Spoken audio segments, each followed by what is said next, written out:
સુરત શહેર પોલીસને એક મોટી અને નોંધપાત્ર સફળતા હાથ લાગી છે।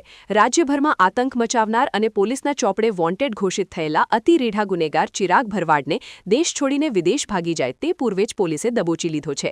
સુરત એલસીબી ઝોન 7, ઇચ્છાપુર અને પાલ પોલીસની સંયુક્ત ટીમે સઘન બાતમી અને હ્યુમન ઇન્ટેલિજન્સ તથા ટેકનિકલ સર્વેલન્સના આધારે ઓપરેશન પાર પાડીને આ ખતરનાક આરોપીને ભાવનગરના પરવાળા ગામ રોડ પરથી ઝડપી પાડીને કાયદાના સકંજામાં લીધો છે।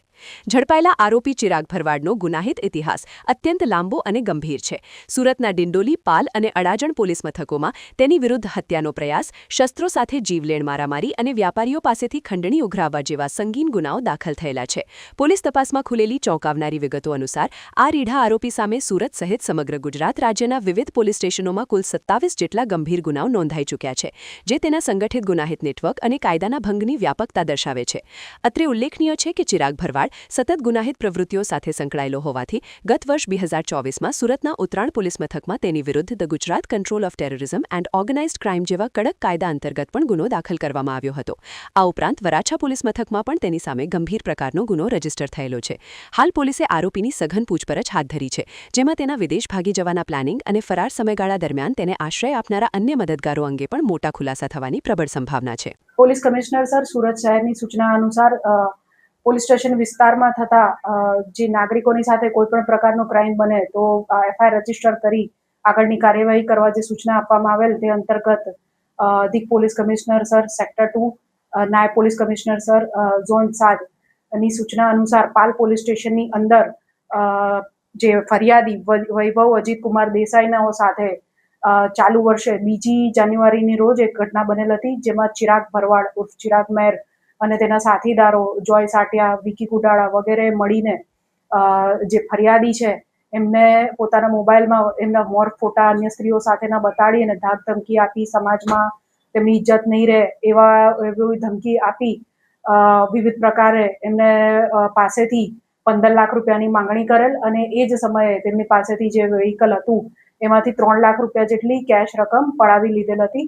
આ અંગે માર્ચ મહિનામાં ફરિયાદીએ પોલીસ સ્ટેશનનો સંપર્ક કરીને પોતાની ફરિયાદ આપતા ભારતીય ન્યાય સંહિતાની કલમ 308(6), 115(2), 352, 351(3) અને 61(2)(3)(5) મુજબનો ફરિયાદ દાખલ કરવામાં આવી હતી। ત્યારબાદ આ કામના જે આરોપીઓ છે તેમની શોધખોળ ચાલુ કરવામાં આવેલ હતી। ટેકનિકલ સર્વેલન્સ અને હ્યુમન ઇન્ટેલિજન્સના આધારે ડીસીપી ઝોન 7 સાહેબની એલસીબીની ટીમ તથા અલગ અલગ પોલીસ સ્ટેશનોની સાથે બનાવેલી ઝોન 7ની સંયુક્ત ટીમ 2 પીએસઆઈ અને અન્ય એલસીબી સ્ટાફ મળીને આ સંયુક્ત ટીમે બાતમી અને ટેકનિકલ સર્વેલન્સના આધારે આ જે રીઢો ગુનેગાર આરોપી છે ચિરાગ ભરવાડ તેને શોધી કાઢેલ છે। ગતરોજ ભાવનગરમાંથી તેને શોધીને અત્રે લાવતા તેની ધરપકડ કરી રિમાન્ડ મેળવવામાં આવેલ છે।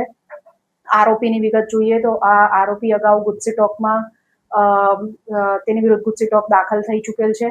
કુલ 25થી વધારે ગુના સુરત શહેરની અંદર આ આરોપીની વિરુદ્ધ દાખલ થયેલા છે અને હાલ તેના 1 દિવસના રિમાન્ડ મેળવીને પાલ પોલીસ સ્ટેશન દ્વારા ગુનાની તપાસ કરવામાં આવી રહી છે।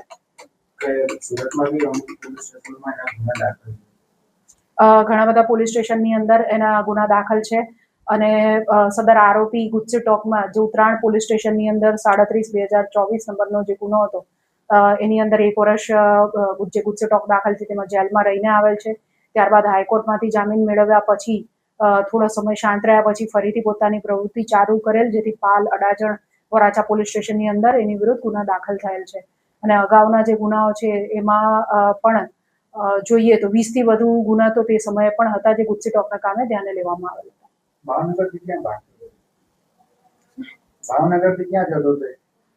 ભાવનગરથી દેશ છોડવાની તૈયારી હતી એવું આરોપીની પ્રાથમિક પૂછપરછ દરમિયાન જણાઈ આવેલ છે।